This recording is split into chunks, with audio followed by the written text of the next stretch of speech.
Good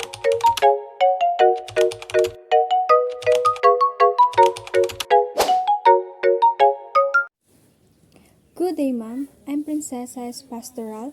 Now, I will present the digital learning object. So, sa introduction, ang digital learning object ay mga digital materials na ginagamit para mas mapadali at mas maging interesting ang pagtuturo at pag-aaral. Kasama rito ang videos, quizzes, games, at iba pang online learning tools.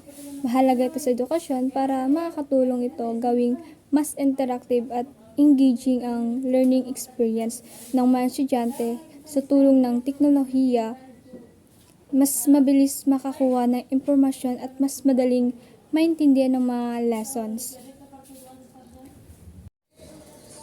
Dito naman sa definition of digital learning objects ay reusable digital materials na ginagamit sa teaching and learning process. Ibig sabihin, pwede itong gamitin ng paulit-ulit sa iba't ibang subject o lesson. Halimbawa rito ay educational videos, interactive quizzes, simulation, e-books, at educational games. Nakakatulong ang mga ito para maging mas enjoyable at effective ang pag-aaral ng student. Sa characteristic naman, ang digital learning object ay may iba't ibang katangian na mahalaga sa modern education. Una, ito ay reusable, kaya pwedeng gamitin ulit ng teacher at student. Pangalawa, interactive. Ito kaya mas active ang participation ng learners. Accessible din ito online kaya madaling ma-access kahit nasa bahay. Madali rin itong i-update kung may bagong impormasyon. Higit sa lahat, sinusuportahan nito ang independent learning dahil pwedeng mag-aral ang students sa sarili nilang oras at pace.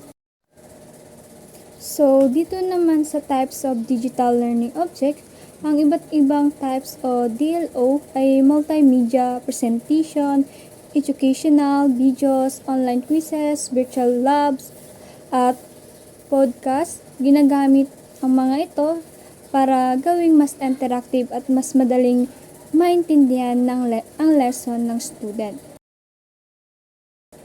Sa benefits naman, maraming benefits ang digital learning object sa pag-aaral. Mas nagiging engaging at enjoyable ang learning experience.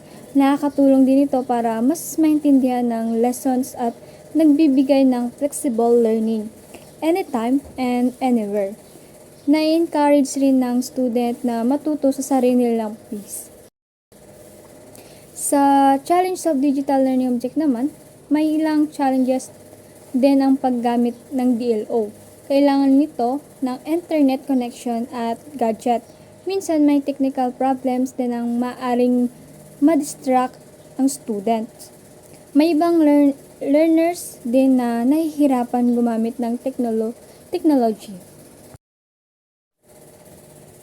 And sa application and education naman is ginagamit ang digital learning object sa online classes, blended learning, and distance education. Nakakatulong din ito sa skills training at tutorials para mas mapalawak ang kaalaman ng skills ng student. And sa conclusion naman, ito ay nagpapakita na ang digital learning object o DLO ay malaking tulong sa modernong edukasyon dahil dito mas nagiging interactive, flexible at effective ang pag-aaral. Nakakatulong ito sa mga guro para mas madaling pagturo at sa mga estudyante naman para mas maintindihan at ma-enjoy ang lesson gamit ng digital materials at technology.